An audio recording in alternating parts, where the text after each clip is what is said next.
Welcome to House Einstein Podcast 52. I am your host, Osman, with House Einstein, and with me is Hamish Crabb. Hello, hello.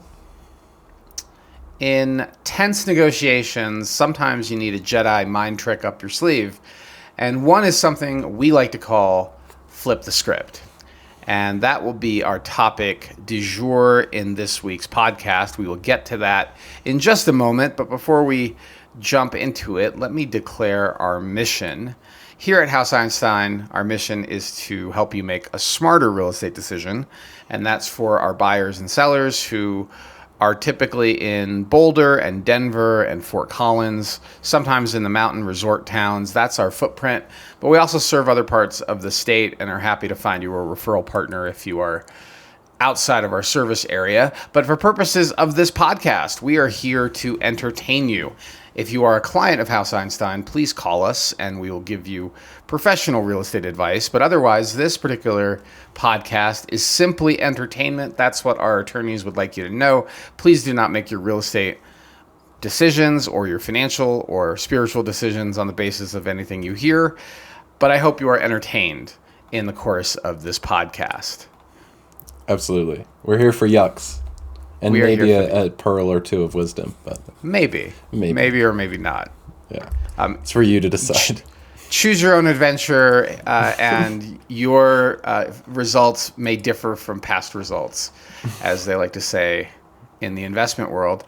I've been doing this for well over 20 years. Prior to real estate, I worked in the investment world, and then decided it would be a great idea to become a real estate agent and take all of those due diligence and investment analysis skills into the real estate world. And I've been doing that reasonably successfully for over 20 years. And Hamish, what do you do here? Oh, a little bit of everything, you know. We could say jack of all trades. But yeah, I'll help with, I'm a licensed assistant, so I'll help with showings, contract prep, kind of A to Z there. But then I'm also dipping my hands in the marketing for the brokerage, from the professional videography we do and the professional photography as well. So I really kind of put my fingers in as many pies as I can and help the brokerage do its very best. Yeah. And I will add a little tidbit that Hamish supports a few of the brokers in the company, and all of us do quite a few deals every year. And therefore, Hamish ends up seeing more contracts in a year than most agents see in 5, easily, because of the volume of business that we generate and the role that he plays. So he's very modest with his, or very humble with his role here, but he is our MVP, and we're always glad to have him, and hopefully add some humor to the podcast when I'm too serious. Likewise to you. Yeah, no, it's been interesting. The more, I see and the more I do, the more I realize that I have actually quite a decent amount of experience, even though I've only been here for such a short time frame. It's kind of a privilege, yeah. Well, we appreciate your presence. And our other topics today are going to be about market conditions. We're going to talk a little bit about some shameless self-promotion. And then we're going to hit on sales that have occurred in the last week here in Boulder. And then we'll wrap it up with some discussion over some interesting things happening in the news this week, including coming rate cuts, the changes that are now being enacted on the MLS from the NAR settlement, the lawsuit settlement. Mm-hmm. We'll also be talking about a very hot topic, the Boulder airport. And we might even talk a little bit about what's happening in California with camping bans, because there's an expectation of what might be coming here in Colorado, in Boulder in particular. Yeah. Well, I'm kind of excited for today's topics, and we're starting off with our topic du jour, right? That's right. Yeah. But if you're looking for us as a company, you'll find us at houseeinstein.com. You can sign up for my newsletter. I haven't actually had one out in a couple of months, and that's primarily because clients come before business development, and family comes very high in the priority list as well, and I've had some travel. But hopefully we'll have one in the next few weeks for you to review and enjoy before the summer's over, because we are there. But let's jump into our topic du jour. And this is something, so we flipped this around. We used to make you wait for the topic du jour, but I really feel like we need to add value up front and hard, very visible and obvious for our podcast listeners, not make them wait to get the content they want and probably what they clicked for. So, and hey, if you do want to click around, we have the time codes in the description as well. Right. And if you think that's a mistake, by the way, you can leave me a comment and I would love to hear it. If you think we should tease more and not deliver faster, that's fine. I'd love to hear your comments. But for now, we're delivering faster on our topics du jour. And the topic today, the Tell Me Something I Don't Know, is something that frequently occurs in all negotiations, but has a particular relevance to real estate negotiations. So let me back up. I believe I first heard of this when I was getting into reading and studying about body language. This is about 10 years ago. And somehow ended up, and I think it was initially a YouTube video that led to a book, that eventually there was somebody in my Rotary Club who presented on this topic. And basically, here's the idea, that in any given situation, there is a script that people have in their head of how things are going to play out. And it can be really disarming and incredibly productive to flip the script. So the example that was used in this, I think in the body language profiling world, was of a person who breaks into a house to rob to do a home invasion robbery, and instead of everyone panicking, the host invites the person to dinner and says, "Oh, well, thanks for joining us. Why don't you have a seat? Let's get something in you before we get to that business." Like, basically, instead of acting panicked and fearful, immediately treats the person like a human, ask how their day's going, encourage them to have a seat them at the table for a meal. And it's so confusing to the person who's the perpetrator of an attack in this particular case, that they literally don't know what to do, or they're so disarmed that a portion of their humanity is perhaps touched. And instead of it turning into a robbery, they just, they interact and they leave. And of course the police are called and the repercussions, but it could have been far, far worse. And it was literally disarming the assailant through psychology. Mm-hmm. And where it comes into real estate negotiations frequently is around what often is a tense secondary round of negotiation over inspection issues. And I've had this now occur dozens of times, because we're talking about hundreds of transactions I've now done. And so the normal course of business is that you have a primary negotiation over price, closing date, other terms in the contract. And that primary negotiation, it has been very one-sided for the last 15 years or so. It's heavily favored the seller because there's been so little inventory worth buying. And that's changing, by the way. We'll get to market conditions in a minute. Say. But it's still, even though inventory is up, there's still a relative shortage of homes actually worth buying at the prices that they're listed at. And I feel that very strongly. And I advise both buyers and sellers of that when we price homes. But let's say you're lucky enough to have found a house worth buying.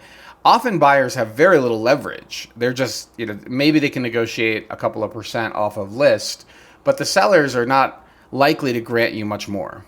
But once you're under contract, the real estate contracts here in Colorado strongly favor the buyer's position. The seller has very little ability to terminate the contract, and the buyer has all sorts of exits. Their exits are so heavily protected, and that's often, has resulted because of a long history of buyers being taken advantage of by sellers and sellers' agents, something that will likely now once again accelerate because of the NAR lawsuit, but that's another topic. We'll get to that one too. So what happens in the secondary round, so you're under contract, you do an inspection, and the inspection report says things like, well, the roof is old, the furnace is old, the hot water heater is old, the grading is bad. All of these things can potentially come up. The sewer could have a belly. And, well, what happens is now the buyer has the leverage. Because if they decide to walk, the property is often perceived as tainted by the rest of the real estate community. Because buyers want to know what's wrong with this place. Why did it go under contract and then break up? And their natural assumption is that something is wrong with the property, not wrong with the buyer. And the worst and most egregious offenders in this type of negotiation and what I would consider bad faith have been investment companies. And I haven't done a lot of deals with investment companies because Boulder has not been a hotbed of it. But a few years ago, I did represent a seller in the Denver metro, and we had a bad sewer line. And the investor, who was a buyer looking to buy it, add it to their portfolio, and then rent it out. They had zero emotional attachment. They asked for 2 times the cost of the sewer line replacement to deal with the sewer line issue. And they basically held us hostage, right? Like, if you go back to market, now everybody is upset that, well, now everyone perceives it as something wrong with the house. And the question is the market strong enough so that the next buyer is going to pay list or close to what the first buyer did? And likely the answer is no. Likely you're going to end up at a lower price. So your gamble is, do you want to do business with this person who's acted in bad faith, asked for an egregious amount of money to resolve a relatively common issue, or do you want to take the chance on what's behind curtain number 2? And that's a game show reference, Hamish. You probably won't get it, know. But it's from an old game show. So, and most people are better off at least trying to resolve it with buyer number 1. But sometimes you end up just saying, no way, we're not going to be treated this way. Take a hike. And the buyer may take a hike. So this secondary round can be really tense. And what I have advised my buyers to do is what I feel like is the most successful strategy for most buyers is to, one, have realistic expectations of what you're going to see on the inspection report before we see the report. Is this a brand new property or is this a 50-year-old property? What were the systems in the house? What's the age of these systems? We look at that stuff when we're thinking about writing an offer. As well, yeah. Right? And then we ask ourselves, is this priced appropriately given that it has a 12-year-old furnace that appears to be old but working, given that the roof shingles we could see through the window look like they're a little weathered, we know they're not brand new, is this a reasonable price? Because that first round of negotiation is really where you need to get your price right, because if you don't, you may not get anything from the seller on inspection. They may say take a hike, so you better at least be comfortable with where you landed on that first round when you first wrote the offer, and set expectations for what's reasonable for newly discovered issues. So if it wasn't visible and obvious when you wrote the offer and it's a significant issue, those are usually treated seriously by the sell side. And if I'm on the sell side and I get a list of nonsense, a long list of problems that were all visible and obvious and typical with an older house, and then they try to craft some of these problems. Or just kind of overblown. Well, not that we're talking about a specific one. Well, so a specific deal came up, right? This is a recent negotiation that brought this topic to the forefront. I'm not going to talk about the property or the nothing identified buy-side agent. I don't know if it was even the buy-side agent. It might have been their buyer, but it was their approach was submit a laundry list, ask for upgrades. Like they wanted the electrical panel upgraded. They wanted all of these things upgraded. That's not the point of an inspection, is to upgrade things. And our sellers, so the reaction, it's really important to think about human nature when you're writing these things up. And you're receiving them, right? If you're a buyer or a seller and you're receiving this, or you're thinking about submitting this as a buyer or a seller receiving it, you really want to consider what the likely outcome of this will be. Right. Right. So what I usually advise my buyers is focus on 3 to 5 serious issues. And you may get 3 of them. And you weren't thinking you were getting a brand new roof when you wrote the offer, but maybe you'll get them to credit you half the cost of a new roof. Like, that's a reasonable expectation. And often we do better than that. Like, that's my goal, is to do better than that.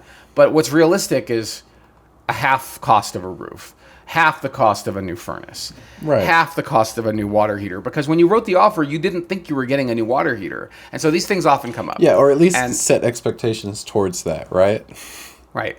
Well, a good buyer's agent's going to set expectations and manage their client, and a good client hopefully is a reasonable person that is feeling comfortable with the price they wrote and is not trying to act unethically and in bad faith when they submit their inspection objection. Or claw back, So what happens if you submit one that is in bad faith is that the sell side typically just stonewalls. They're just so offended and annoyed with you, they would rather you just leave. And so they're now considering their bird in the bush options rather than deal with you at all.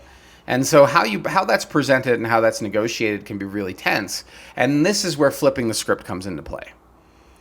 Where if you find yourself at odds in any negotiation like this, it can be really helpful as the agent, not the principal. This is one of the reasons you hire agents, is because they should not be emotionally invested.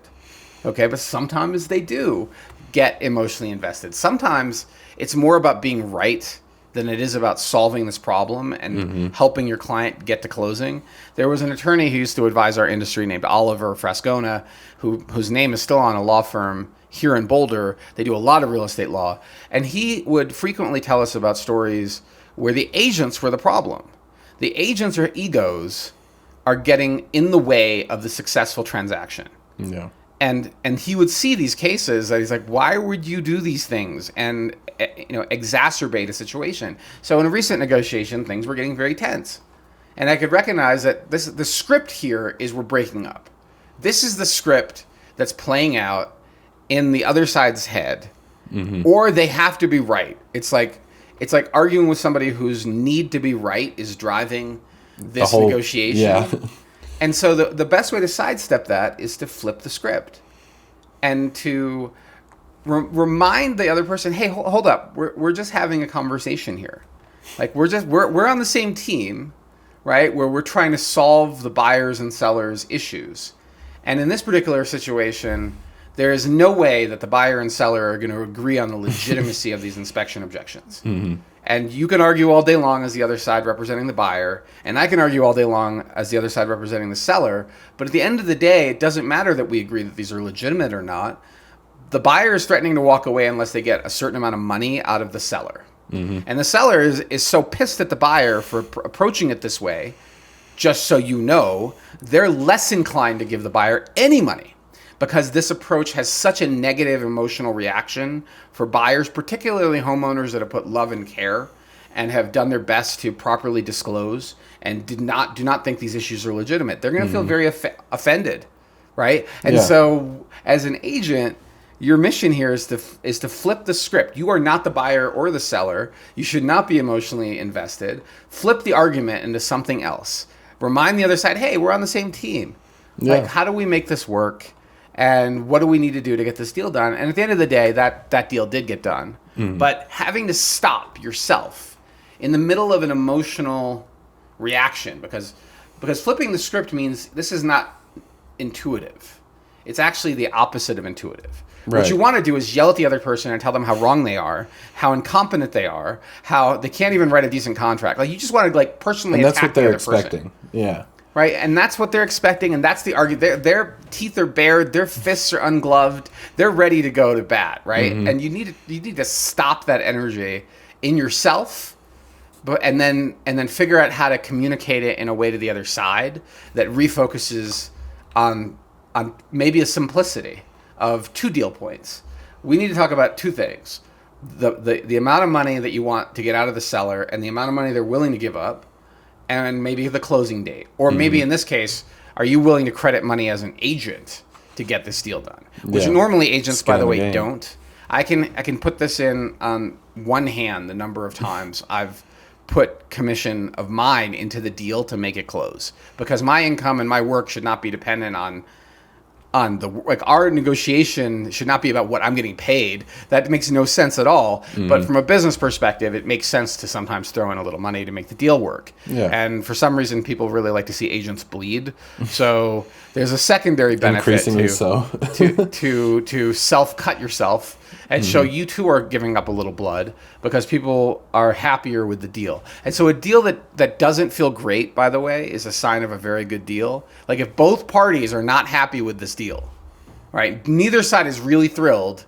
It's actually the sign of a really good deal. And as an agent, your mission is to set expectations, plan for concessions, at one point in this negotiation, the other side said something to me like, your clients, what you need to do is tell your clients they're being idiots over this, and this. And I just paused and I said, okay, can I just ask you, what would happen if I did exactly what you're asking me to do and called my clients and said, hey, the other side says you're being idiots and you should be grateful and you're ingrates and blah, blah, blah. How do you think that's going to go if I approach it that way? And her reaction was, well, I didn't mean you to actually say it. I'm like, I know, but you just said what I need you to do is go tell the other side that they're, go tell the sellers they're being idiots. And I'm like, this is... It's like so this the point I'm trying to performative, make- like, anger kind of thing coming from that other side. Well, it is really hard to interrupt this within yourself. When you don't care, from an income perspective, it's irrelevant. But from serving my clients ethically and with integrity, it really matters. And yet, even when the other side is being disingenuous and potentially, arguably acting in bad faith, that was our perspective, I need to not create more tension and drama, because it's totally not going to help anybody. In fact, it's opposite of our client's interest. If I just take the dump truck of manure that was just dropped on my lawn and take it over to their house, like, that's not the right answer. Yeah. The answer is to filter. Yeah, exactly. The answer is to pause, and the answer is also to be really present with your own emotional state, because this is called sometimes people call it triggering. Sometimes people call it emotional flooding. It's also in some spiritual circles, it's called evoking a pain body reaction, and it's subconscious. You notice it when what you're saying and what you're feeling is in disproportion to the stimulus, like that something is happening emotionally, and at those moments it's really, really important to pause. But the true Jedi mind trick is the combination of pause, realize what's happening, and get the other side on, do things that remind each other of our humanity. Like, hey, have you had lunch?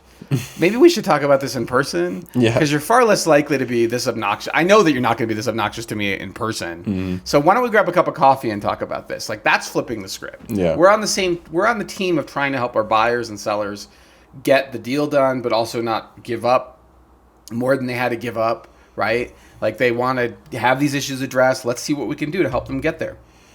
And that's what I mean by flipping the script. And there's so many examples of flipping the script in negotiations. And it's often involves doing something unexpected. Yeah. Like, the other side expects you to argue.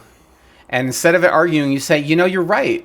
My clients are being idiots. They're totally being idiots. Right? Because that's exactly what they wanted. They didn't expect you to say.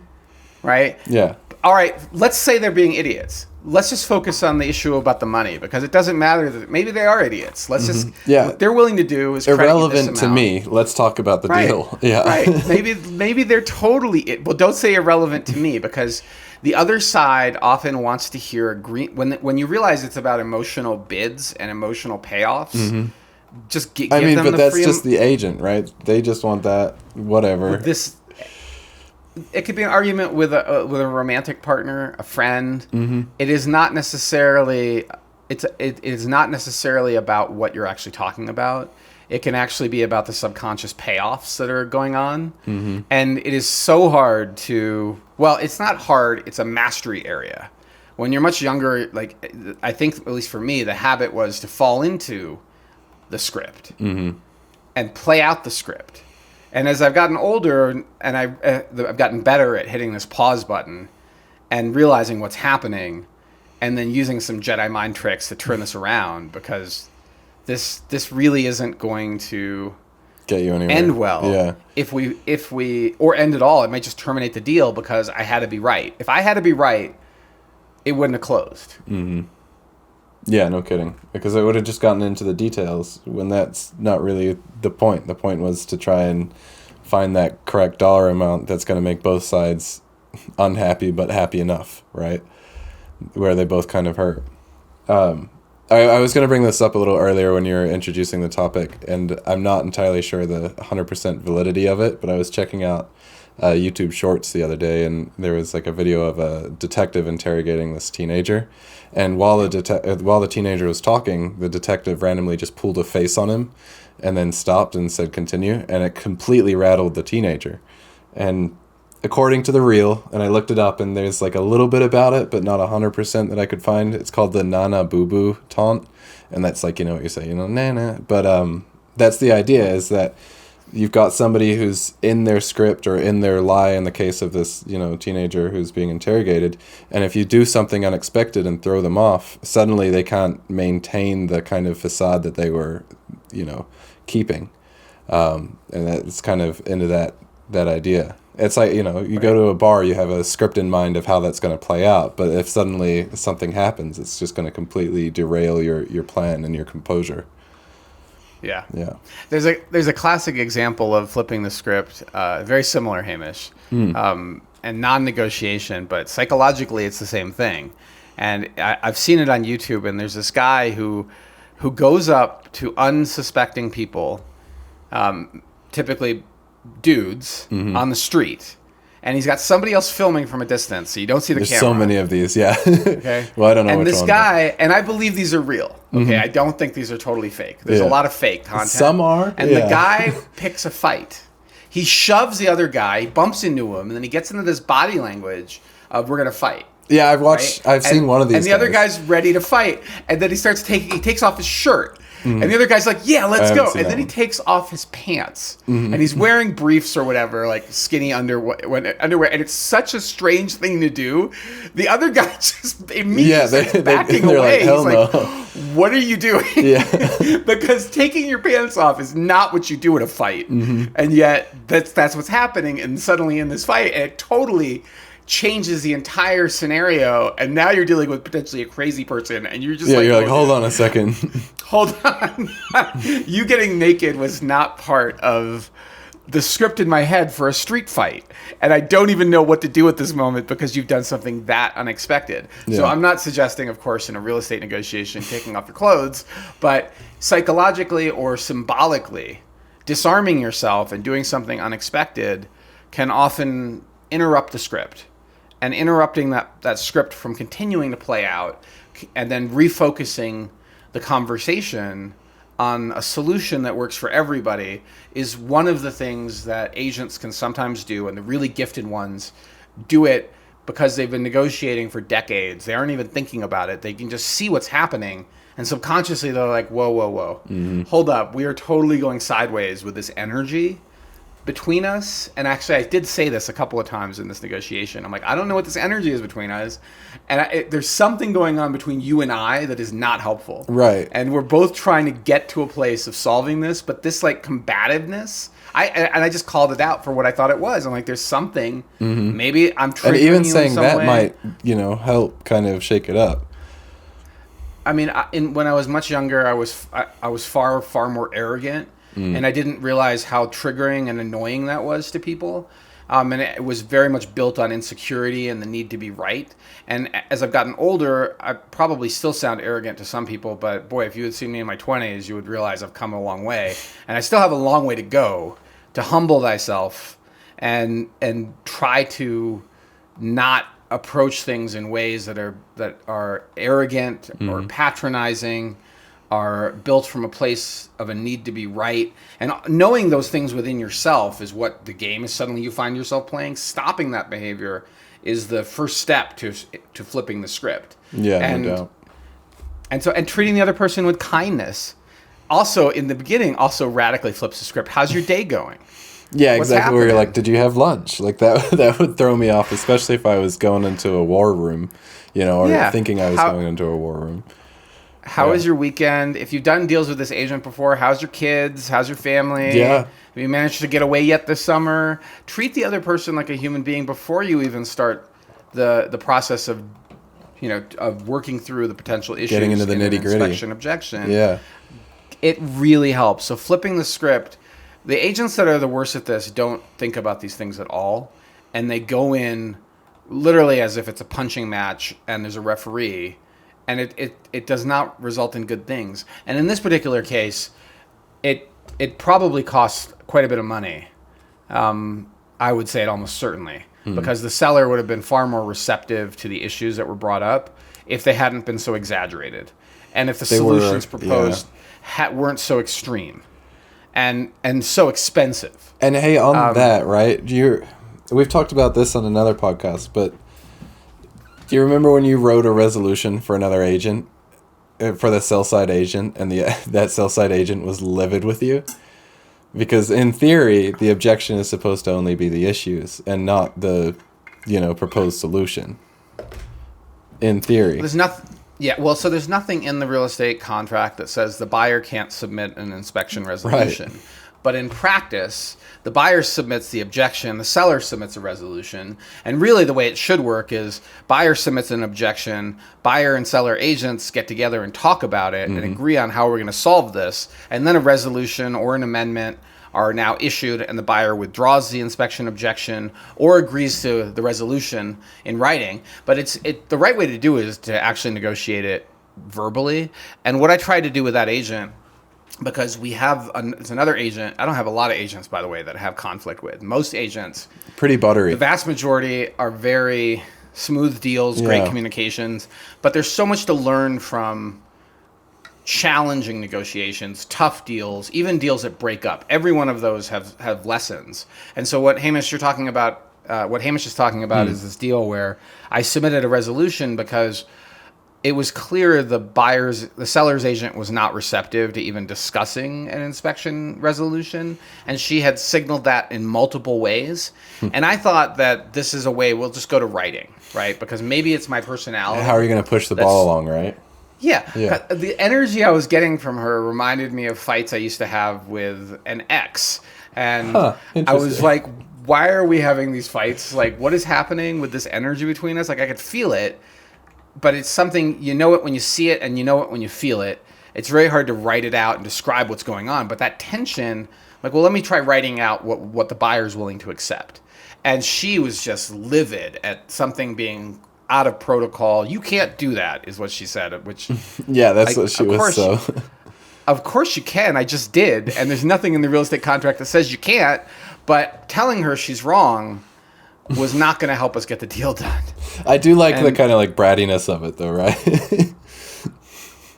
It's fun, but those are the emotional payoffs. And when you recognize that you're no longer playing, when you're playing for your own emotional payoff as an agent, you are not representing your client very well. And that is something that every agent, I think, needs to learn the hard way and come back to first principles of what are you doing in this business? What is your mission here? Is your mission to get these emotional payoffs and be right and get the emotional payoff of angering the other side?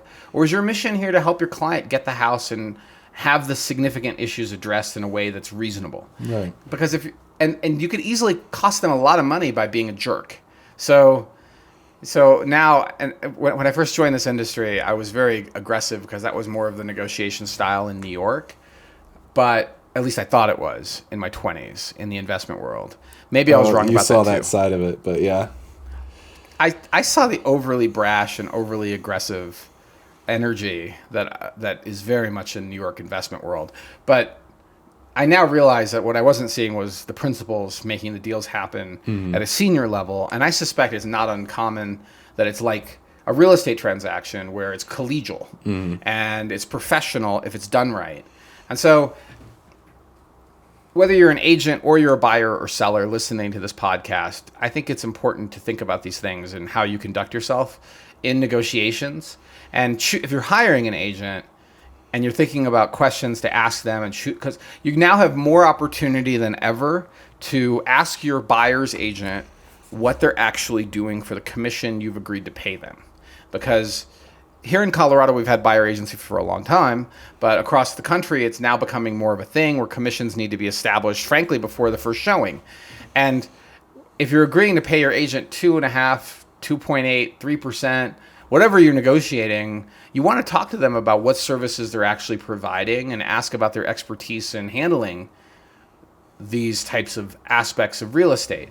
And so negotiation, I would say, is at least a good third of the service that they're adding to the transaction. And they will be the one representing you in the negotiation.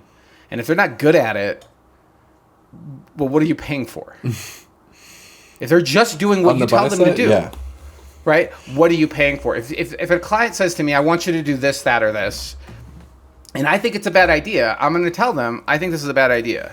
I will do it, and I will do it to the best of my ability because you're the boss. But I will also tell you point blank that this is the predictable outcome of this approach. Mm-hmm. And if I've you're cool with that, either seen it or I've seen it happen to an agent. You know, I've been here 20 plus years. You know, right? I'm not saying this out of nothing. we've seen how this story plays out. So likely it's going to end up with either less money than you want, or we're going to be off looking for another house, or it's going to, or another buyer. If you don't if the house has a bad sewer line, a truly bad sewer line, not a minor belly, but actually like a dislocation, you're not going to be able to sell that house to anybody else until you fix this. And if we have estimates from 2 or 3 reputable, reasonable contractors, and that's what the buyer is asking for, give them the credit. Because no one buys a house that they can't use the bathrooms in. Yeah, that's kind of an important one as far as functionality goes. Right. Well, think about the emotional and just the visual of a sewer backup in the home you just bought. It's not going to happen. So we have to fix the sewer line. And if the seller is like, absolutely not, I've been using that toilet for 20 years, it's never backed up. I'm like, look at we've gotten 2 opinions.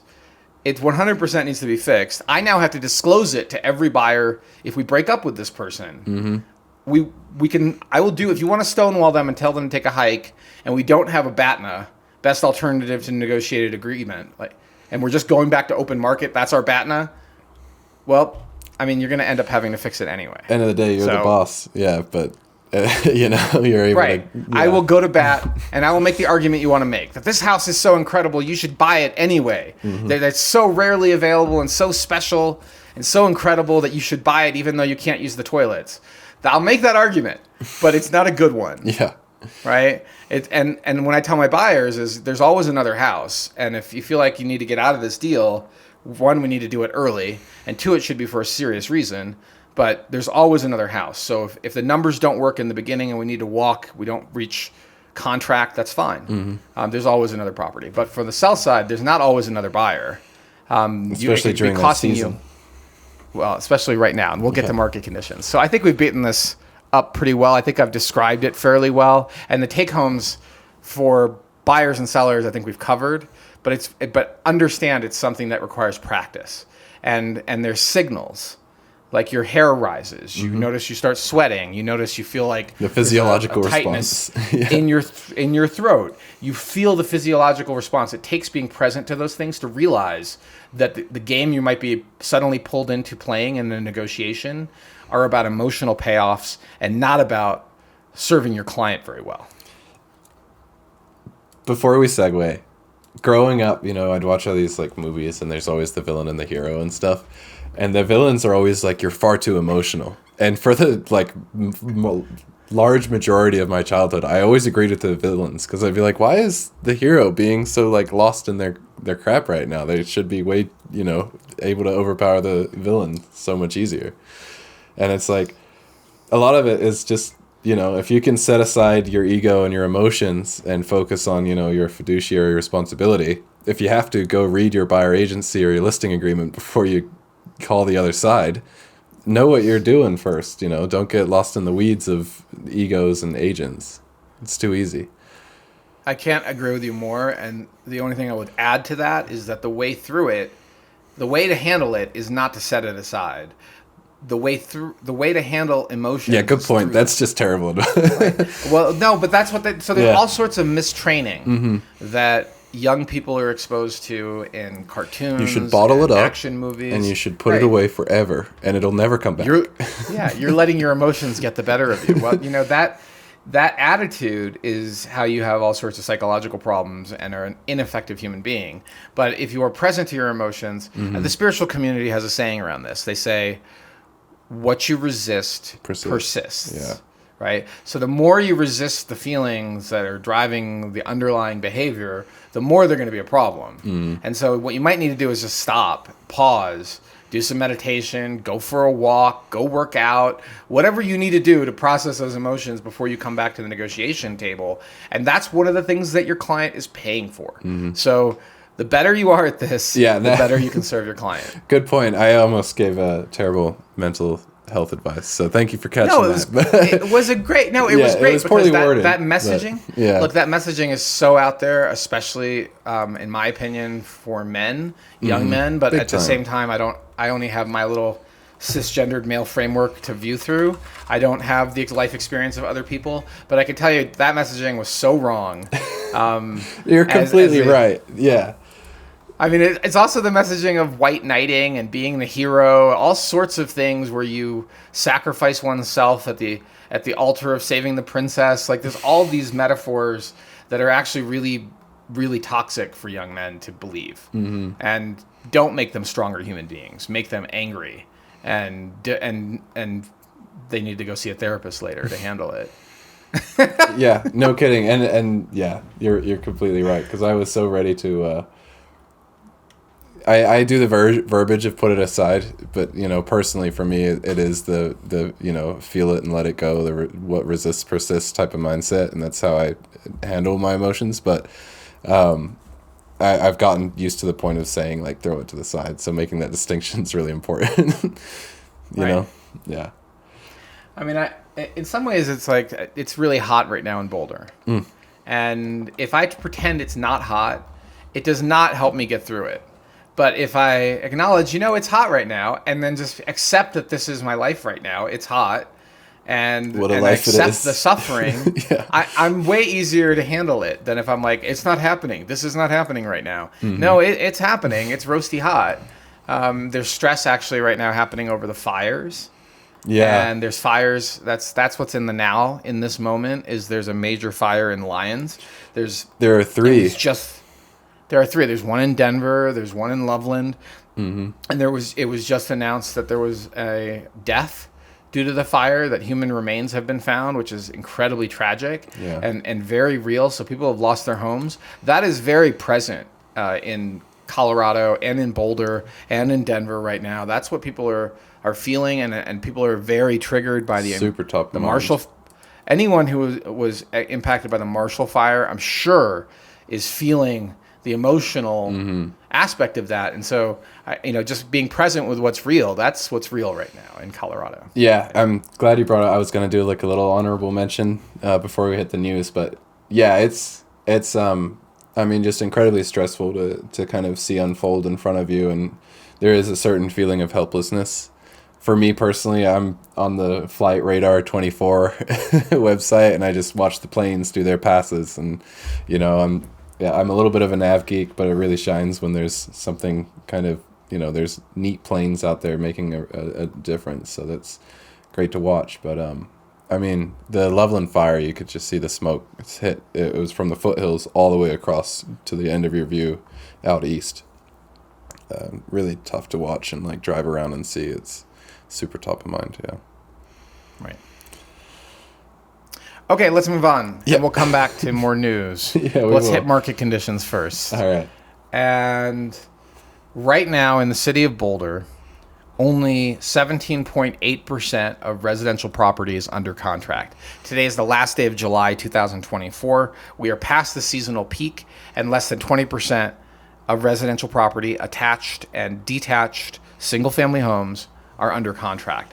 That is below 20%, which is typically what most economists consider a balanced market between buyers and sellers. It is now clearly a buyer's market, but it's not a buyer's market at all price points. It's not a buyer's market in all locations, and it's definitely not a buyer's market for turnkey, ready-to-go properties that have the perfect layout, the perfect location. So keep that in mind. But overall, it is very much a buyer's market. And when you start drilling down, you'll still see a shortage of truly attractive homes. But you now have more leverage as a buyer than you've had in many, many years. And that means also more selection. Mm-hmm. It's easier to walk away if the deal's not right. And if the deal's not right, you should walk away. Mm-hmm. And I'm 100% on board with that. When we list homes, we're really obsessed with pricing it right and tracking our competitors, but a lot of agents aren't. And if the property's been on the market 6-8 months and has not gone under contract even once, probably it's overpriced, or it's really badly marketed, or maybe it's both. So don't feel the pressure to absolutely, if your agent is like, oh my God, it's so special, you have to make this deal. Yeah. you have the wrong agent. I'll just be that blunt. Particularly if this is a home. If you're flying in from out of town and this home has been on the market for a month or longer, it doesn't mean it's a bad house, but the moment your agent starts acting like you might lose it and there's no alternative, you better jump on this, you have chosen the wrong agent. But what about sellers? If you've Well, been on the yeah. market for 6 months, 8 months, it's time to have a serious conversation because you're past the summer peak. We're about to enter the fall market. And the fall market, properties sell every year, no argument, but they typically sell for bigger discounts.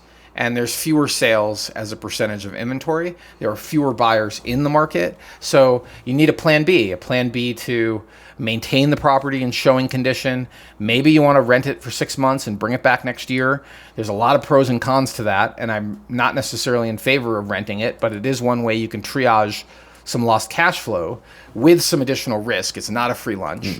You probably are better off just leaving the property on the market. But if it hasn't been getting much action, you might also recognize that this price point relative to the buyer pool is not going to work, and not every property is as exposed. Like let me give you one particular niche that many sellers don't think about, and that's the type of property that's going to require a construction loan to remodel, do a second story. Those rates are really high. And so you see this in architecture billings. Architecture billings have fallen off a cliff. There's a trade group for architecture that tracks this. So the reason they've fallen off a cliff is because it is now prohibitively expensive to do a construction project, particularly in highly regulated markets like Boulder. But as rates start to drop, that could change, and we'll talk about that as we move to our In the News segment. But that's not right now. No. It's hard to say to be so cliche, but there is the whole date the rate. What is it? Marry the home, date the rate. Do you know the saying? I know it. It's a And little... it's so cliche. It's got that like HBO or HGO realtor soccer. It's a little misogynist. I don't know if that's the right word. Maybe it's a little transactional. I mean, it's certainly reductive. You know, we had some clients ask, you know, with prices reducing, right, as it is a buyer's market, they asked, you know, how do we know what a good deal is? Do you know, Oz, or... I do, and I'm going to reply to that email after this podcast. Okay. I've been thinking about how to answer that question. And the reason is that a good deal, in my mind, first starts with getting the right property. It is not like you're buying a Honda Accord or a BMW, and they've made 30,000 of these, and you can go find another one. They're not dime a dozen. Like these are... Homes in Boulder in particular are not commodities, and they're not easily... I mean, I did just say there's always another home, but it's not the same home. Mm-hmm. It will have a different set of pros and cons. And literally different coordinates, you know?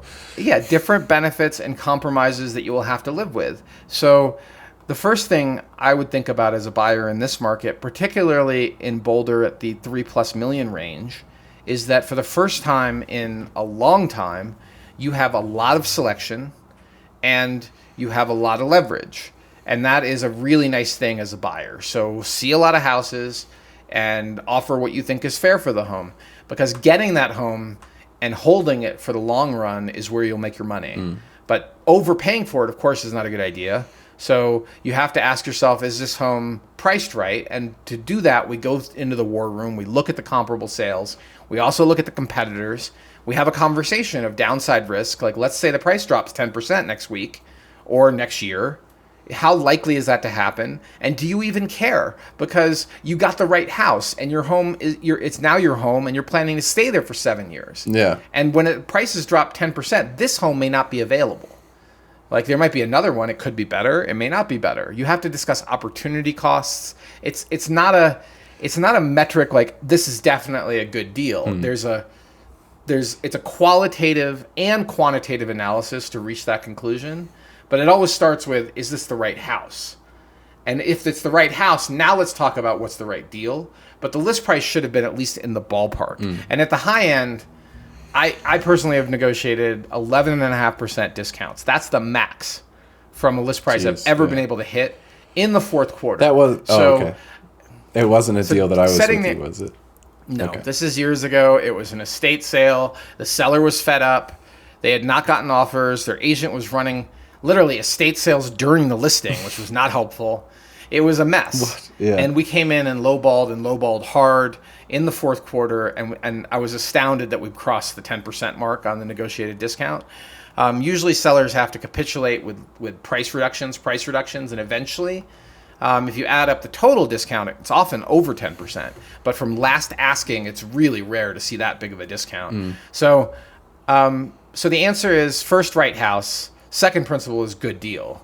But don't forget the value you're getting from right house. And don't forget your holding period. And consider downside risks and alternative options. And also your timeline. Like, how long do you have to monkey with this? And find the right, how many more times do you want to go to bat? Some of our buyers have gone 3 years. And some of them fly in on one weekend and buy the house. Like, we are happy to work with all types. Although the ones that fly in one weekend make our life easier. But the ones that we go 3 years with, become life partners and go to weddings and funerals and different level of relationship. Hey, yeah, and then we can build it with all of them. I have no preference on the buyers we get personally. I think it's fun however it works. But I'm getting really proud of our remote support and our videos and how we do there. Really proud of that. Yeah. Well, that's the perfect segue to shameless self-promotion. Dun, dun, dun. So let's do this in 2 points. We'll talk about what you just talked about, and then I want to talk about a new listing that we will be shooting next week. Perfect. Can't mention the address because there's not enough time per the real estate rules around fair cooperation with other agents, but I will give you guys all the details, and if it sounds exciting, well, pick up the phone and call me. So let's talk about what Hamish was mentioning, and that is our relocation client support system. And it is something that if I were buying into a new market, if I was moving to Boulder, this is exactly the type of service I would want. And it's also something that I don't know of any other agent that has it this well organized and this detailed. So this is how it works. We establish a working relationship. We have a buyer agency agreement with you. We might give you a few demos of this if you're not feeling comfortable in the beginning, because we don't want to force you into an agreement with working with us unless, one, we feel comfortable working with you, and two, you see the value that we're providing. But when we're under a buyer agency with a relocation client, Hamish and I will go shoot a home for you if you are unable to attend the showing. And so let's say you're in California somewhere and can't get here, and the house just hit the market midweek. Well, we will get there typically within 24 hours and have the video to you typically within 48, and sometimes way faster than that. But that's the expectation I like to set. And the video is not designed to sell you the house. It's actually almost the opposite. Oftentimes. I'm trying to talk you out of it. I'm trying to say, look, it's got all these things, and everything I see, I'm going to do it in real time, from the foundation to the basement to the roof to the kitchen to anything I see. Plumbing, mold, smells. If I have a cold, I'll tell you I can't smell anything because I have a cold. You'll hear it on the video. And if I see things, and after 20 plus years, usually what's found on inspection, we're not surprised by, because we can see these things. They're visible and obvious. And so you'll see that in the Relo video. And those videos are often 30 to 45 minutes long. I think our longest was over 50. Yeah. And they are shot on a gimbaled camera in high resolution. You can pause it. You can ask questions later. And what happens is that video becomes not just the video that helps you decide whether to buy it or not, but a reference video as we're thinking about writing an offer and comparing it to other options. Excellent. And we do everything we can to present that home with a critical eye, with more cons than pros. We really do look for what's wrong with the place, Two times what's wrong, one time what's right. And because I think about it this way, what I don't want to have happen is we write an offer on the basis of this video, and of course we go into the war room on comps and discuss the whole contract process and inspections. What I don't want to have happen is you agree to all that, hop on a flight once we're under contract, go see the house, and there's something we didn't mention in the video that's a deal killer. That's visible and obvious. We knew this was an issue for you. So that's often why we talk to our clients about what really matters and what do you want us to look for at each house. Often we can eliminate these houses, by the way, before we even schedule that video tour. We'll do a video call with you and go over it and be like, well, look, you're only 200 feet from the train track. Like, that's so close that you might feel the house vibrate. Yeah. And you're definitely going to hear it, and you're definitely going to have increased train traffic in the future. Are you okay with that? Because if you're not okay with that issue, then we should not go video it. What's the point? It's an issue that will come up, and you shouldn't be buying this house. So that is a service in our shameless self-promotion you get when you work with us at House Einstein, and you have my personal commitment to excellence in the quality, in the detail, and in our philosophy of helping you make a smart decision around what you're buying. And I'll say, you might not be able to see if you're listening to this, but I've got a big grin on my face. We enjoy this part. It's really fun to kind of shoot into a house and put together a video, and then we have sometimes some logistics of like handing off the SD cards to find a quicker upload speed, or, you know, seeing who's in town, and we have a lot of fun with it. So yeah. The last video was 15 gigabytes. Yeah, well, 4K 60. Yeah, I shouldn't have shot 4K 60. That's true. Good point. That was a mistake. I had my camera set to 4K 60. But hey, I mean, once we get fiber, we could start, you know, I mean, once I get fiber. Oh, at the office? Yeah, well, the office doesn't have it. I still don't think it's a good idea to upload videos that big. It just takes up too much resources. I mean, it'd be crazy. But yeah, no. They get big. I mean, we don't need Lord of the Rings size editing going on to produce these videos, but they're very honest. They're very upfront, and I'm happy to show you examples if you're thinking about hiring me as your agent or anyone on the House Einstein team. Big time. And the second shameless self-promotion item is we shouldn't even this new listing. Yeah, it doesn't even. Huh? Shameless should be, you know, there's no shame in some self-promotion, especially for this house. This house is very cool.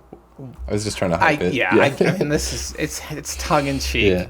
Yeah. It's shameless because I believe in what we're selling, not because of I should feel shame and car for talk, right? Self-promoting. Yeah. And car talk, which I've mentioned frequently that Tom and Ray inspired the shameless self-promotion concept. So this new listing is in the South Boulder and has an incredible view of the Flatirons. It's right next to a beautiful park. It is so close to the rec center, the schools, the shopping areas. It is a fantastic property, and when I sold the home to the buyers, it was purchased mostly for the location and the bones, and they invested tremendous resources into turning it into their dream home. Mm-hmm. And it has been that for them. They really enjoyed it, and now they're ready to move on to a next phase of life. And what the distinction is to keep in mind with this property is it's not a cheap flip. None of their decisions were done for profit. It was all done because they were trying to create a fantastic home. So you have very high quality workmanship, very high quality fixtures and finishes. The contractors, the architects, everything was chosen with a mind to quality. And it's visible and obvious from the moment you walk into the home. This is a very well-constructed, very nice property. Mm-hmm. And not, you won't see the paint overspray, the flimsiness that you often see in a flip. The questionable contractors, none of that is the case with this particular property. And we should have it on market. It's possible, Hamish. I don't know if this is going to happen. Like, we're trying to shoot it next week. So I'm not going to promise you, but it might be on the market next weekend. And it will likely be, I don't want to put a hard number in anybody's mind, but certainly upper twos. Mm-hmm. I don't know if we're going above 3. We have to go look at the competition really carefully to see if that makes sense. This home could be there, but it certainly is upper 2s. And if that's your wheelhouse for Table Mesa, and you've been waiting for a house that's actually worth buying, pick up the phone and call me. And if you're under a buyer agency with another real estate agent, have them call me. I don't mind. I'll talk to them about it. So that's the scoop. You heard it here first. And let's move on. Do you have anything to add, Hamish? Any details you want I almost wonder if mention? You undersold it right at the start, because this house, I mean, they took it and they turned it into their dream house, but they turned it into... they really maximize the views, and this house is kind of stylistically gorgeous, and they remodeled the heck out of it. They did a fantastic job. Yeah, it's like a brand new house. I mean, I don't know what else to tell you. Even though it's a major remodel, it conveys that feeling as you walk in. It looks and feels like they did so many intelligent things in the way they remodeled. I'm super excited to bring this one to market. Mm-hmm. So I just can't tell you the details yet because it's too soon. I know, terrible. But you can call me. Yep. Call me maybe. Yeah, hey. All right. Well, should we All see right, what we're moving has on. sold? Yeah. Yeah. Well, no. Yeah? That's our next Yeah. step. That's correct. Cool. Sales of the week. We're gonna hit these pretty quickly because we're a little. Well, how are we doing on time? I think here? we'll be... Okay, we're Yeah.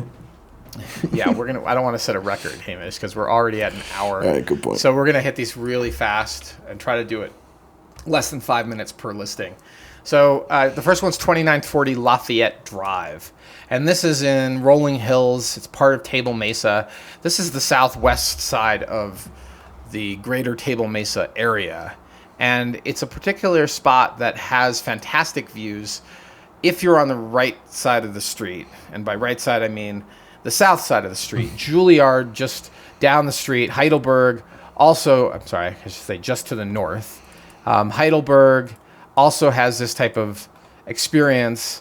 Iliff maybe, but basically the southern side is more elevated and has fantastic views, and you're still in very close. So like the listing we were just talking about, you're in very close proximity. Actually, this is a comp to our listing. Huh. You're in very close proximity. It's about the same size, about the same bedroom and bath count, 2-car garage.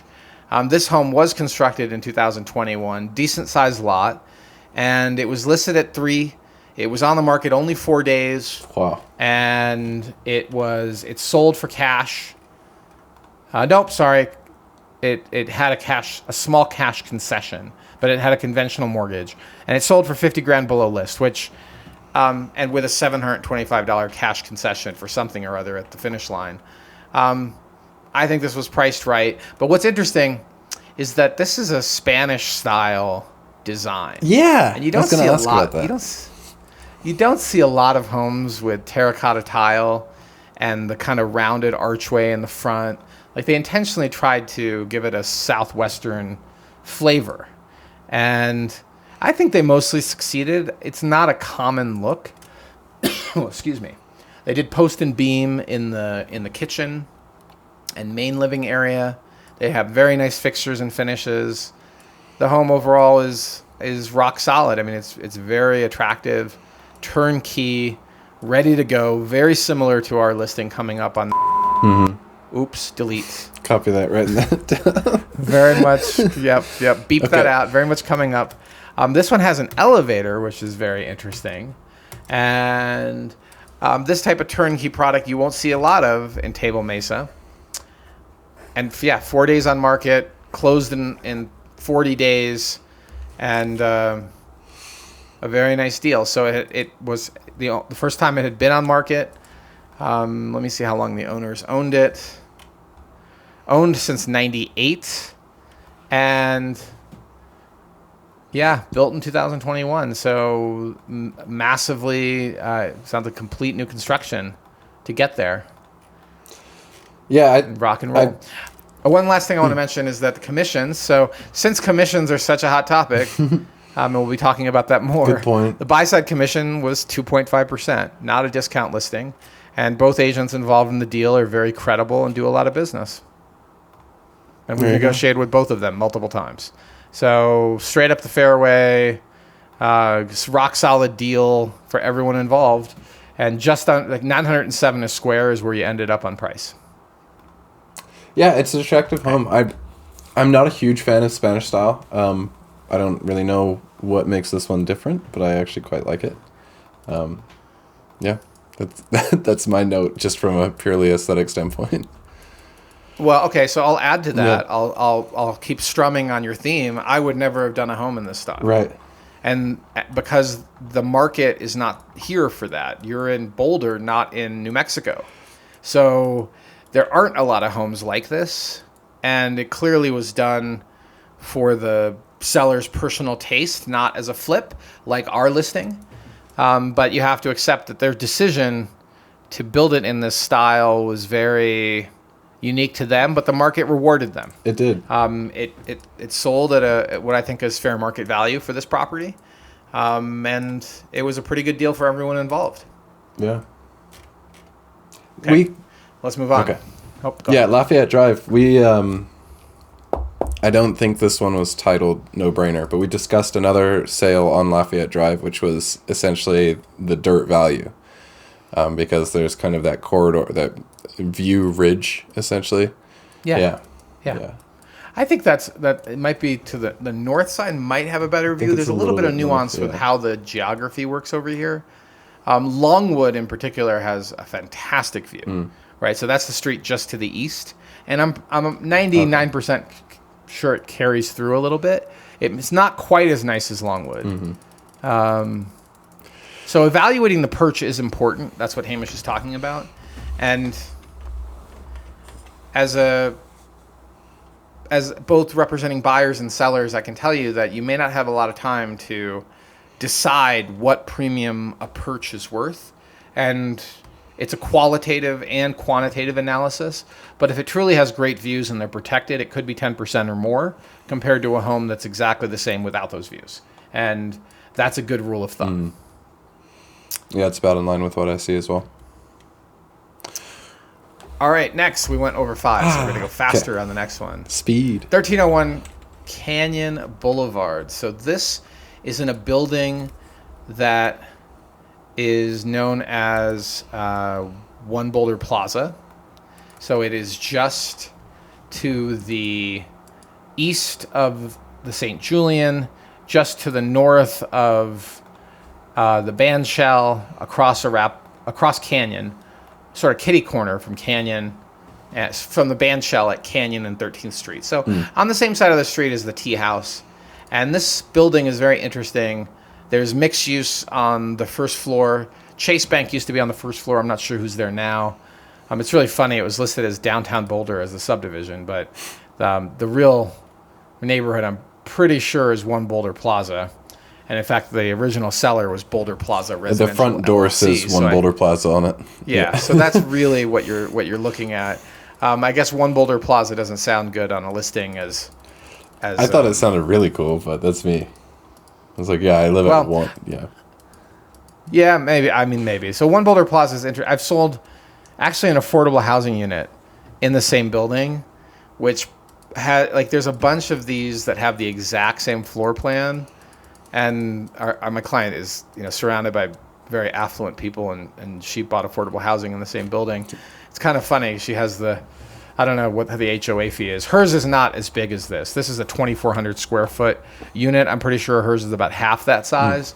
It's 2 bedrooms, 2 baths. Top floor has 3 underground parking spaces, a whopping $1,855 a month HOA.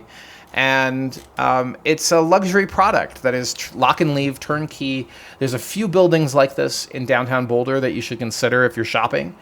And you should also consider that even though the market doesn't have a lot of supply of this high-end product downtown, it may also still take a while to sell, particularly if you don't have updated finishes and fixtures. Like if you look at the stonework, the counters, the backsplash, the fireplace surround, the tile work, all the hard finishes, it's all pretty dated, all very conservative looking. I was gonna say, and likely original. And so it might have been a good idea to spend some money before you listed it and address that with a look, a little facelift, that is a little more current.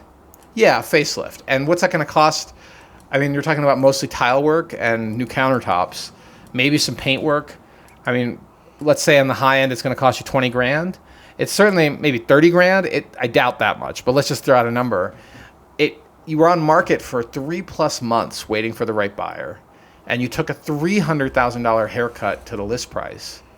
So the right answer was probably spend some money.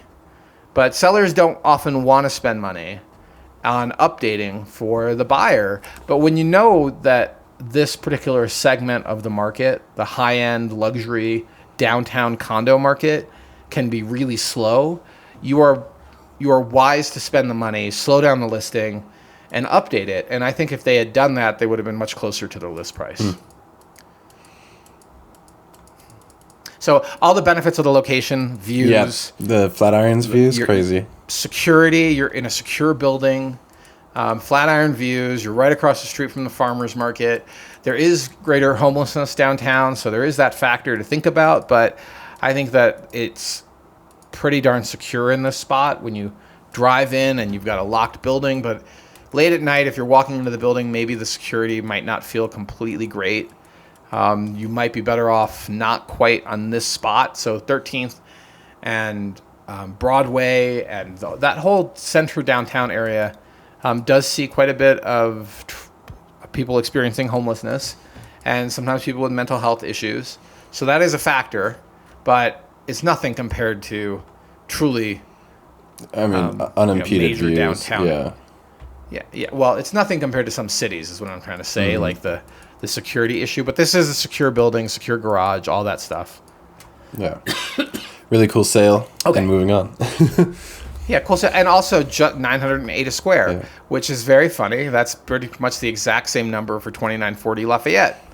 And different type of buyer, almost certainly. No maintenance, lock and leave. Okay. All right. Our last one. So we're back to Table Mesa, 1065 Edinburgh. And as you can probably tell, I've done a lot of Table Mesa. I mean, I've done a lot of everything in Boulder, but Table Mesa is a really interesting one to focus on for this particular podcast. And Edinburgh is a really nice north-south street. It is very close to the park. It's very close to the shopping area. It is a through street. Like, it does take you on to Yale. It bridges between Emerson and Yale. But at the same time, there isn't that much traffic on Yale. Yale tends to be a pretty quiet street for a variety of reasons. And I'm pretty sure it's a Montessori school that's right there. Gives you a giant yard that people often throw frisbees in, like the playground yard. Who knows? Maybe someday it'll be developed. This is the yard that's directly north of Yale Circle, and Edinburgh tees into it on the north side. So I think this is a pretty sweet location. And if you've seen our Table Mesa video, you'll know that these are the, I think, 7 or 10 things you need to know about Table Mesa. One of those things is that Table Mesa is the land of bilevels, and for every 2-story traditional home with the bedrooms on the upper and main living area on the main and then a small basement, for every one of those, there's probably 3 or 4 bilevels and tri-levels. And so these bilevels are relatively rare. They tend to sell pretty darn fast. This is almost like a standard footprint. You've seen this model before, print, repeat, and it's not a hard home to price and sell quickly, and that's exactly what the listing agent did. Priced it right. It was on the market still a few weeks, did not go right away. It was listed, actually, no, strike that, I'll back up. They listed it a little high. They listed it at 1,375. And then after almost 3 weeks, cut it by 100, and then it went under contract. So listed it a little touch on the high side. But they were quick to cut. And then dropped it. Quick to cut, which is smart, and then went under contract at the list price. But there was a concession. The seller contributed another $9,500 for whatever reason, likely inspection related, but we don't know, toward the buyer's closing costs, and that's how the deal got done. And if you look at the house itself, it's not amazing. It's got crown molding. Yeah. It's a little on the dated side. It is staged, but the choices of countertops a little dated. Bathrooms look a little dated. It's got beadboard, old-fashioned lamps. It's got boob lights in the bedrooms.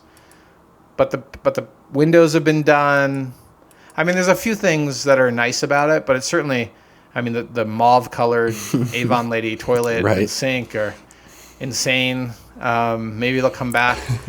If they were Barbie pink, it would have been a little more popular. But we've seen this house so many times. It's like, in my sleep, I can walk through the floor plan of this house because I've seen it so many times. Drop ceiling in the basement. But if it had been well-maintained, it's a home well worth buying because of its rarity to get that 2-story layout and reasonable size and decent location. So the buyer got themselves a pretty good deal. Listing agent definitely got themselves a great listing, and it was they priced it a little high in the beginning and then quickly went to contract when they cut it. And that's the story of 1065 Edinburgh. Beautifully done. Keeping it snappy. Well, trying because you shame me, Hamish, when we go past an hour and a half and we're already at an hour. Lately 15. I've been fine. We're okay. I get your shaming. I'm very sensitive to being shamed. Wow. Usually it makes me angry, but I'm also trying to keep this to a quick podcast. But now we have, 4 items to talk about in the news. 5 items if you include the fire. I guess we already talked about the fire. We've covered fire. Yep. Fires, yep. All right, so this is in the news. First news item, coming rate cut. When's it going to happen? What's the impact? Hamish, your thoughts? Well, we've been hearing about a coming rate cut since like late 2022. My thoughts, and we discussed a little bit with the whole cliche and dating the rate. Right now you could get home essentially for cheaper but a higher payment, and I'm talking about kind of first-time home buyers. I'm putting myself in the shoes of buyers here. So I have a friend, he just purchased a home. It would easily be probably around $610K last year when rates were lower. He got it for probably, I think, around $540. And granted, he had to put a lot in and do some work to it. But the moment rates lower, he's going to be seeing a lot more equity out of that home a lot sooner. Pretty impressive thing to have done. And that's kind of my stance on the way the rates shuffle. If you can handle the monthly, might not be the worst idea. You could get things at a little bit of a discount. I do think prices are going to rise, and the demand hasn't really dropped since rates have risen. Yeah. Well, if you're Warren Buffett, you isolate your financing costs from the intrinsic value of the asset. But for the rest of us that are buying a monthly payment, there's a very strong relationship. Well, not everyone's buying a monthly payment. For those buying a monthly payment, there's a very strong relationship between purchase price and interest rate. And for cash buyers, less so. But still, the market has price movement. And one thing you should think about is locking in the house and having a much better rate in the future. And the Fed has a long history of overcorrecting both ways. And clearly the zero interest rate environment was inflationary. Yeah. And now we're dealing with the other side. And how long we deal with the other side, predictably, we probably are going too long. And now we're in an election year. So I've been saying for a long time rates should be coming down. You're like, there's no way it's sustainable. Yeah. So I'm like, well, we're loosey with the football. Mm-hmm. Our national debt's not sustainable either. And the question is, do you want your wealth, do you want your assets in a fiat currency or in something as volatile as the stock market, or do you want it in something you can live in and in the right community and in the right location? And I would suggest prioritizing house selection and taking advantage of high selection that hasn't existed in over 10 years, maybe 12 years, no, even longer. 2009 was probably the last time we saw this much inventory. I'll have to go look back and to see what's actually true. 50% more inventory, if I remember right. I'll go back and look, but it's been a long time since we've had inventory this high, and that gives you selection. So get your selection in, choose well, and you're not going to see a lot of downside risk, and hold long, and you'll just be grateful you bought the right house because it will bounce back, even if the market comes down further, which I'm not convinced it will, but there could be some opportunities in the fourth quarter. But once rates start dropping, everyone else is going to reach the same conclusion. Mm-hmm. Take advantage of the inventory, and rates are going to keep going down. But if you have job insecurity, well, then maybe you should keep renting. But for everyone else, and most of our clients aren't renters, they are moving from one house to the other. It really is a question of getting the right house and then chase the rates down if you need to refi. And that's actually a great point if you can. About job security too. I mean, we cover rates a lot, but there is some instability in the job market right now too. Good point. Well, I predict when rates start to drop, crystal ball time, it becomes clear the economy. Yeah, exactly. When rates begin to drop and the economy's in the dumps, almost certainly you're going to see a bounce to real estate, and you're going to see inventory fall back because the long-term fundamentals are we have very few homes available, and we have a lot of people we have a housing shortage. That hasn't gone away. Boulder is a very attractive place to live. So I don't know how much more of a push you need, but you may want to think about giving up some short-term potential gain for the long-term benefit of having the right house. And that's the biggest advantage I see in the fourth quarter. Let's move on to the next question. We are like clockwork. Carry on. Okay. The next question, the next topic is some of the things that are happening right now in Colorado with respect to the lawsuit against the National Association of Realtors and the settlement. And that is, in particular, removal of commissions from the MLS itself. So what will happen is when you meet with an agent, they're going to ask you to sign something that says you will pay a commission and they will try to get it out of the seller. But if the seller is not amenable to the commission, then you are on the hook for it as a buyer. You're never going to get a surprise. You shouldn't ever get a surprise at commissions at the closing table if you're working with the right agent. What you might, by the way, get a surprise with. So here's a pro tip. Ask about office admin fees. Yeah, I've seen more of that being asked from the title companies. Yeah. Do you know why they're asking that? Is because all these other brokerages are charging their client an administrative fee to close. Yeah. And guess what? It's not disclosed anywhere. So you won't know as a buyer or a seller that the brokerage has a mandatory $2,500 administrative fee to handle this transaction. Oh, I'm sorry. It's not a commission. Yeah. It's a brokerage administrative fee. So the title companies have been asking us for this for like 3 or 4 years. And my answer has been, we don't charge administrative fees because it's shenanigans. It's shenanigans. How many, and it sounds like all the other brokerages are. So pro tip, ask your buyer's agent or your listing agent before you sign with them what their administrative fees are, because you may get a gotcha. But in our business, you will not have a gotcha at closing. And you will be negotiating up front with what your client, your agent gets paid. Mm-hmm. So I just had a deal where there was a secondary round of negotiation, not with my client, but with the sell side over commissions, where they didn't want to pay what we charge. And my buyer had already agreed to pay what we charge, but suddenly I'm negotiating with the other side over this because we wrote into the contract seller to pay our commissions, and they didn't want to pay our commissions. So this is where it's a really awkward negotiation. And I had this conversation with the listing agent. I said, okay, so let me get this straight. We're giving you your price on the house, but this $4,000 is what's going to cause this deal to fall apart.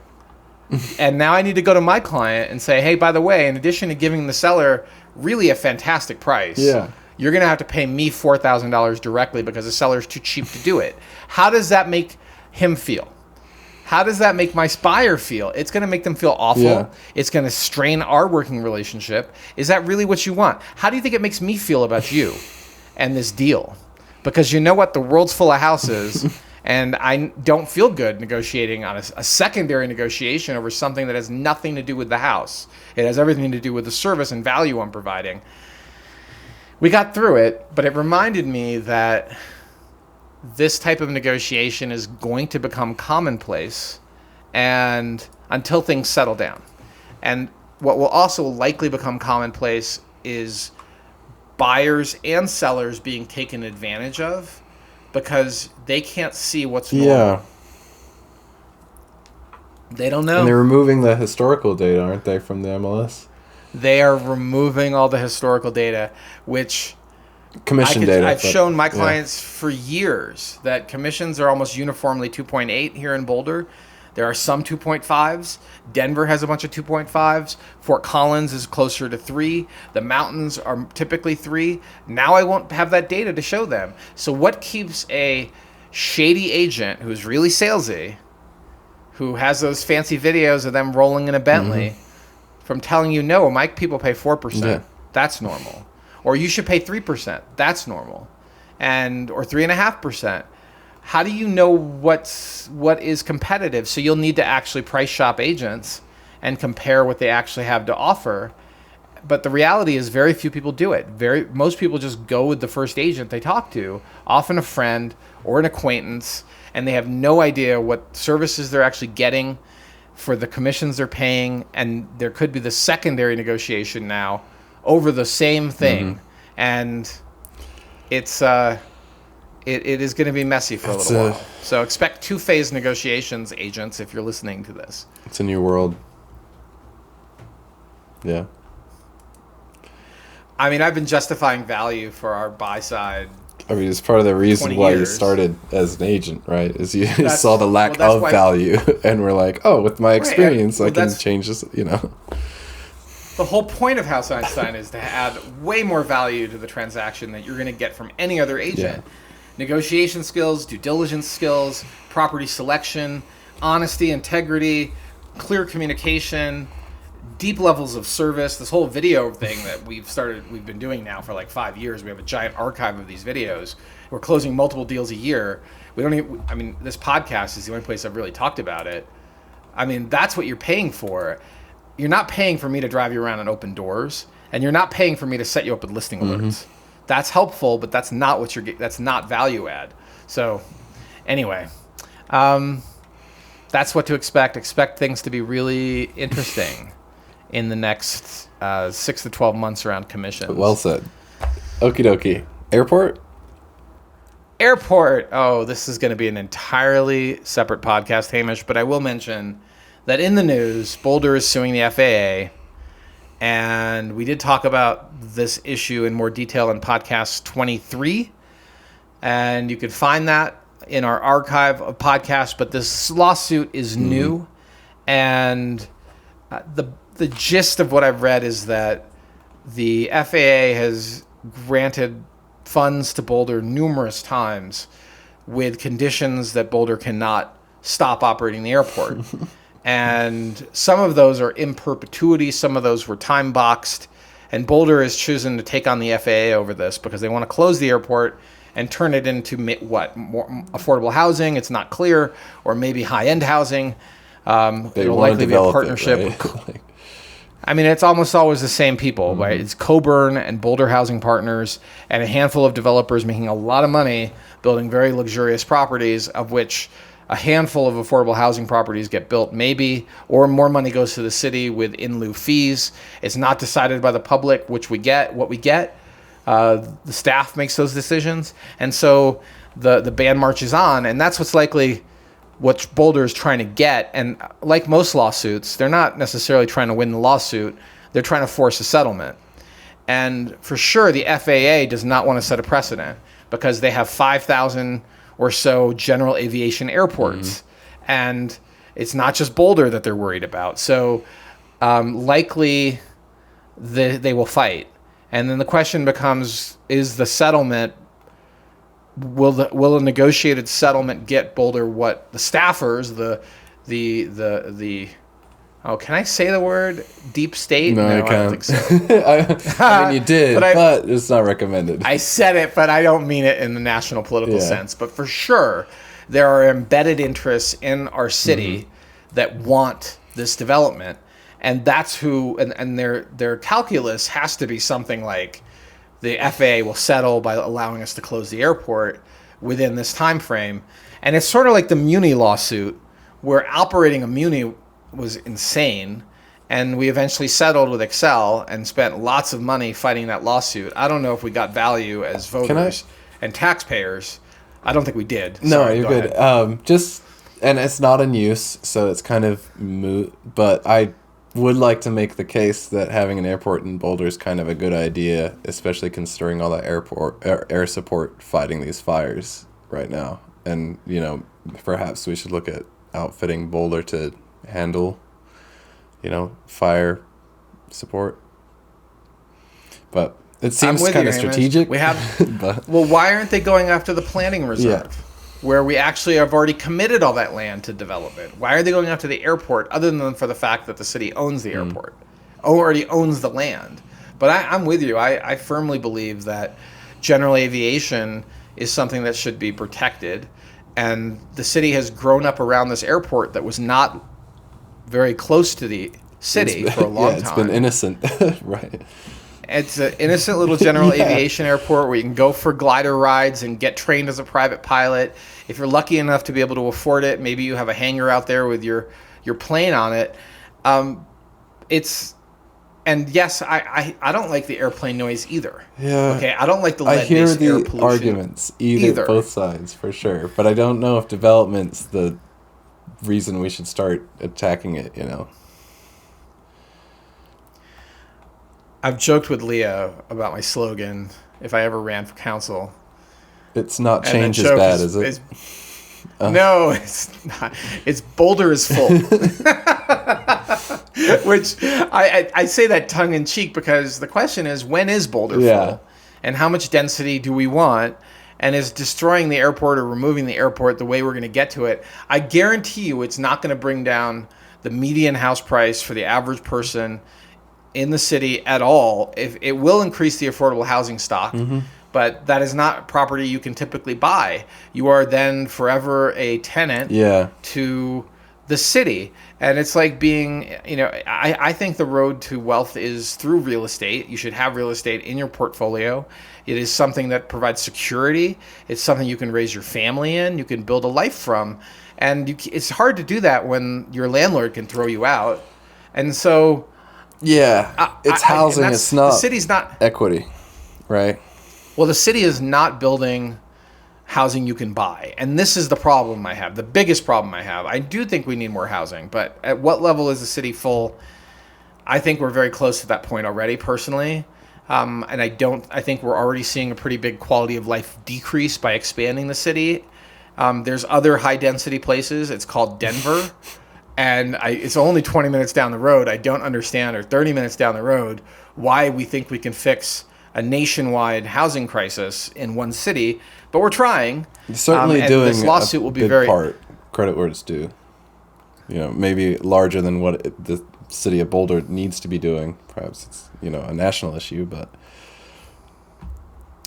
I think it's a national issue. So is homelessness. So is the mental health crisis. So are opioids.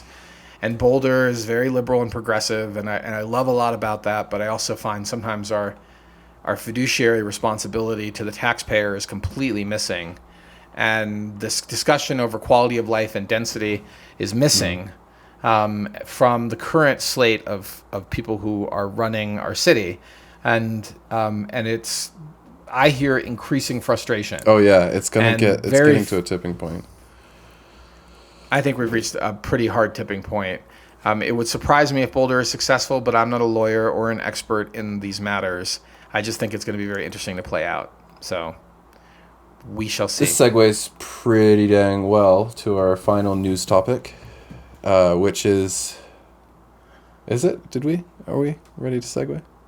Talking about camping bans. Let me add one more piece before we move on from the airport. And since I've stepped from behind the curtain with respect to my politics, we serve people of all faiths, all political persuasion, whether you're a progressive or a conservative, whether you're religious or an atheist, no matter what religion you are, or color, or gender expression. We serve.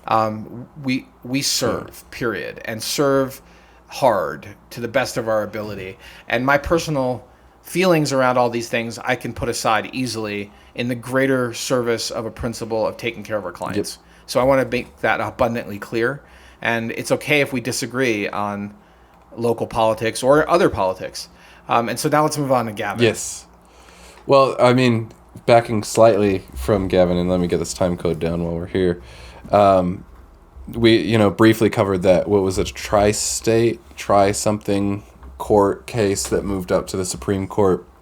That's been now ruled, and it's been ruled that it is not a violation of the 8th Amendment, the Cruel and Unusual Punishment Amendment.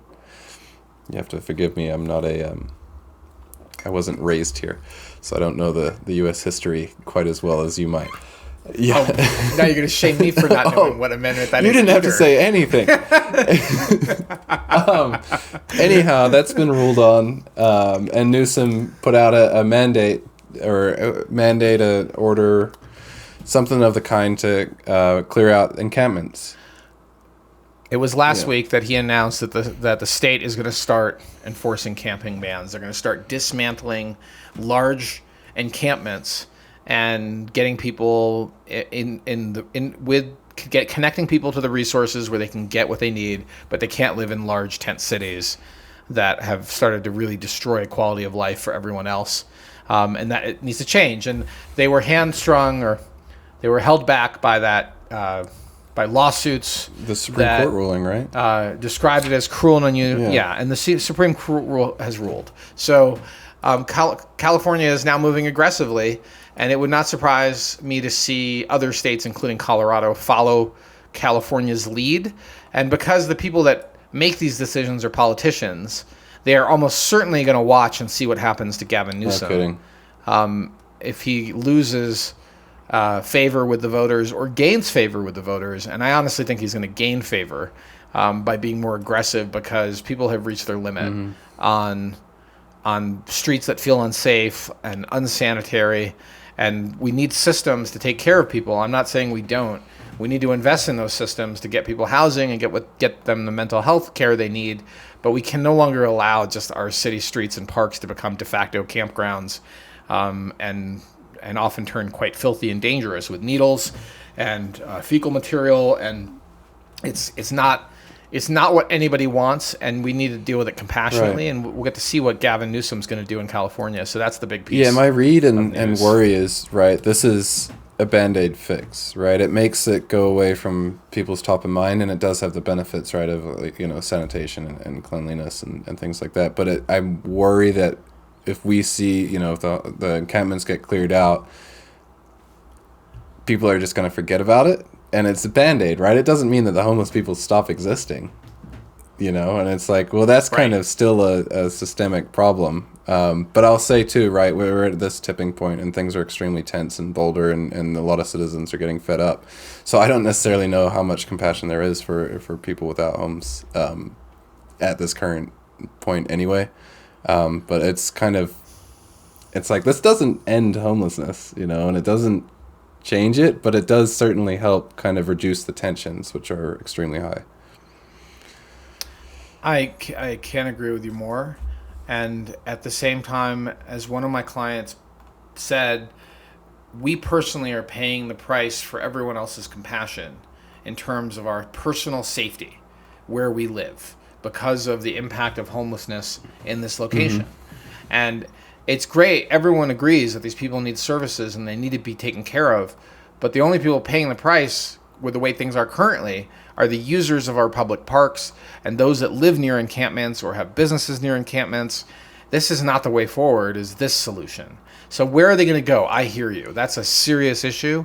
And it's an issue that a state like California can potentially all eyes address on them, because they're the sixth largest economy in the world by itself. Insane. Okay, yeah. Colorado is a tiny little, fly compared to the nation of California. The raging bull of California's economy. So we're going to see what they do.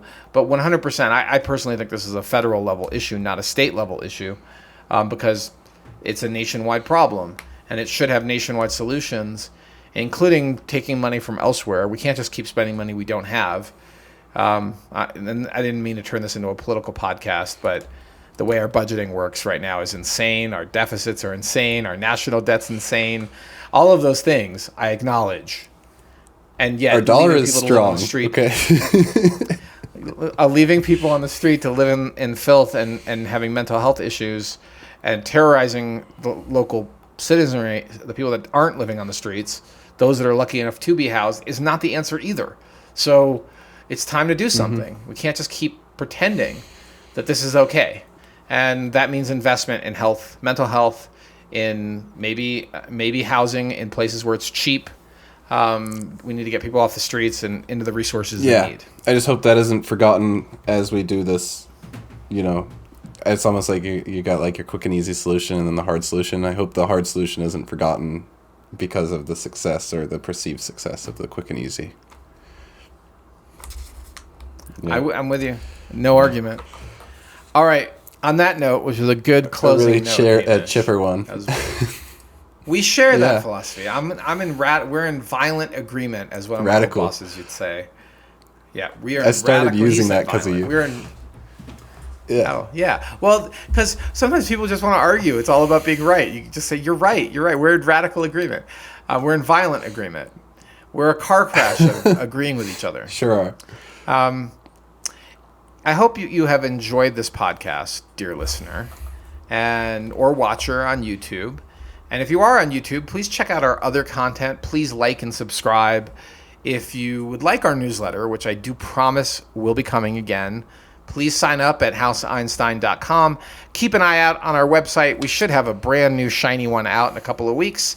And if you have some more time, check out our other socials. You'll find us on Instagram and Twitter and Facebook. Oh, we're out there. And I'm even posting sometimes on LinkedIn. We'd love to interact with you. Don't just, and Threads don't just too like now. The content, but comment. Oh, right. It automatically is publishing on Threads. We're happy to chat with you and connect with you. We deeply, deeply appreciate all the feedback we're getting. We hope you've enjoyed this podcast. Thank you so much for joining us, and we look forward to catching you next time.